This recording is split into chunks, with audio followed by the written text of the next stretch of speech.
রহমানির রহিম। প্রিয় শিক্ষার্থী বন্ধুরা, আমি মোহাম্মদ সাইদুর রহমান আবির। আজকে ত্রিকোণমিতির একটি গুরুত্বপূর্ণ ম্যাথ নিয়ে আলোচনা করব। সবাই একটু মনোযোগী হবেন, যা সারা জীবনের জন্য সম্পদ হয়ে থাকবে ইনশাআল্লাহ। তো এখানে প্রশ্নটি হচ্ছে যে sin a ইকুয়াল টু 3/4 হলে এ কোণের অন্যান্য ত্রিকোণমিতিক অনুপাতসমূহ নির্ণয় করো। তো এখানে কিন্তু sin এর মান দেওয়া আছে 3/4। এখন বলছে যে এ কোণের অন্যান্য যে ত্রিকোণমিতিক যে অনুপাতগুলো আছে সেগুলো বের করতে বলছে। আমরা জানি যে ত্রিকোণমিতিক অনুপাত হচ্ছে 6টি: সাইন, কসেক, ট্যান, কট, কসেক। তার মানে একটা দেওয়া আছে, বাকি যে 5টা আছে সেই 5টা বের করতে বলছে। তো এখানে পিথাগোরাসের অর্থাৎ সমকোণী একটা ত্রিভুজ অঙ্কন করে নেব। অর্থাৎ সাইনকে যদি ভাঙাই, এর আগের ভিডিওয়ে ছন্দে ছন্দে কিছু সূত্র লিখে দেওয়া আছে, দেখে নিতে পারেন। তো সাইন থিটার যে সূত্রটি সেটি হচ্ছে লম্ব ভাগ অতিভুজ। তো এখানে যেহেতু সাইন এর মান দেওয়া আছে 3/4, অর্থাৎ উপরেরটা হচ্ছে লম্ব, নিচেরটা আছে অতিভুজ। দেওয়া আছে কি সাইন এ ইকুয়াল টু 3/4। সুতরাং এখানে লম্ব হচ্ছে 3, তাহলে এবি হচ্ছে লম্ব, অতিভুজ হচ্ছে কি 4, তার মানে বিসি ইকুয়াল কি 1। তাহলে আমরা বিসির মান বের করবো, অর্থাৎ ভূমি। বিসিটা হচ্ছে কি ভূমি। তো পিথাগোরাসের যে সূত্রটি হচ্ছে সেটা হচ্ছে অতিভুজ স্কয়ার ইকুয়াল কি লম্ব স্কয়ার প্লাস হচ্ছে ভূমি স্কয়ার, তাই না?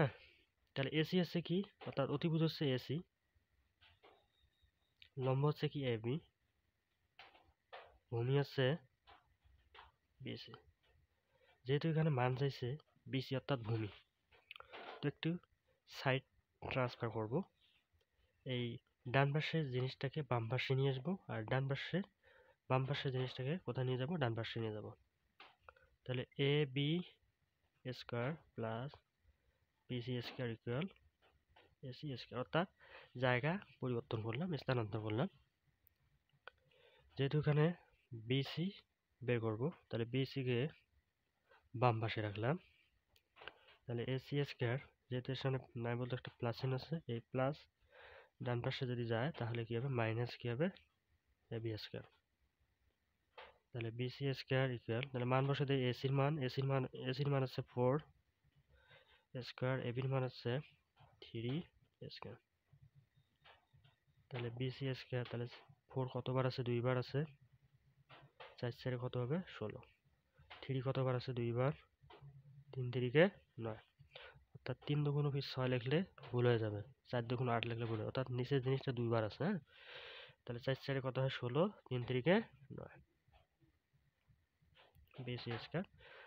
তাহলে 9 আছে 16 করতে লাগে 7। যেহেতু আমরা বিসির মান বের করতে হবে, তাহলে স্কয়ারটাতে কি হবে, রুট হবে। যখন রুট হবে তখন সামনে প্লাস মাইনাস চিহ্ন দিতে হবে। যেহেতু 7 এর রুট করলে কোনো পূর্ণ সংখ্যা আসে না, সুতরাং বিসির মান হচ্ছে কত, √7। এর মান কত পেলাম, √7। এখানে লম্ব হচ্ছে 3, অতিভুজ হচ্ছে 4, আর ভূমি হচ্ছে কত, √7। এখন প্রশ্ন হচ্ছে এ কোণের অন্যান্য যে ত্রিকোণমিতিক যে আছে 5টা অনুপাত, সেই 5টা অনুপাত কি করব, আমরা প্রমাণ করব। এখন সাইনের বিপরীত হচ্ছে কি,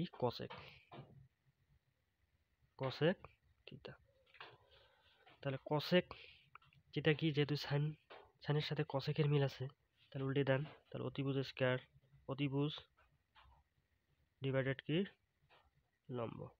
তার মানে অতিভুজের মান হচ্ছে কত, 4, আর লম্বর মান হচ্ছে কত 3। এটা একটা আনসার।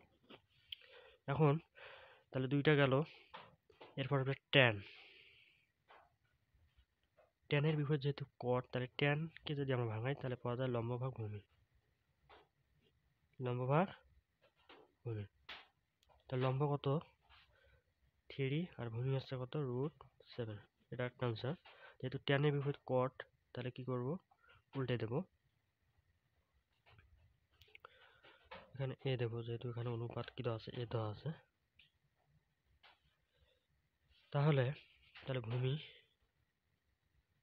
ভাগ কি লম্ব, তাহলে √7 ভাগ কত 3, এটা একটা আনসার। তাহলে 4টা গেল, আরো আছে কত 2টা। তাহলে সাইন কোসেক, না সরি সাইন কোসেক গেছে, ট্যান কট গেছে, এবার হবে কস সেক, কস এ। তাহলে কস হচ্ছে কবরে ভূত অনেক, অর্থাৎ ভূমি ভাগ কি হবে ভূমি ভাগ অতিভুজ। তাহলে ভূমির মান কত √7 ডিভাইডেড অতিভুজ হচ্ছে কত 4, এটা একটা আনসার। তাহলে কসের বিপরীত যেহেতু সেক, তাহলে উল্টে দেন। তাহলে অতিভুজ ভাগ কি ভূমি, অতিভুজ ভাগ কি ভূমি। তাহলে অতিভুজের মান হচ্ছে কত 4 আর ভূমির মান হচ্ছে √7। তো ভিডিওটি যদি ভালো লেগে থাকে অবশ্যই ফলো, শেয়ার এবং সাবস্ক্রাইব করবেন। তো ধন্যবাদ সকলকে।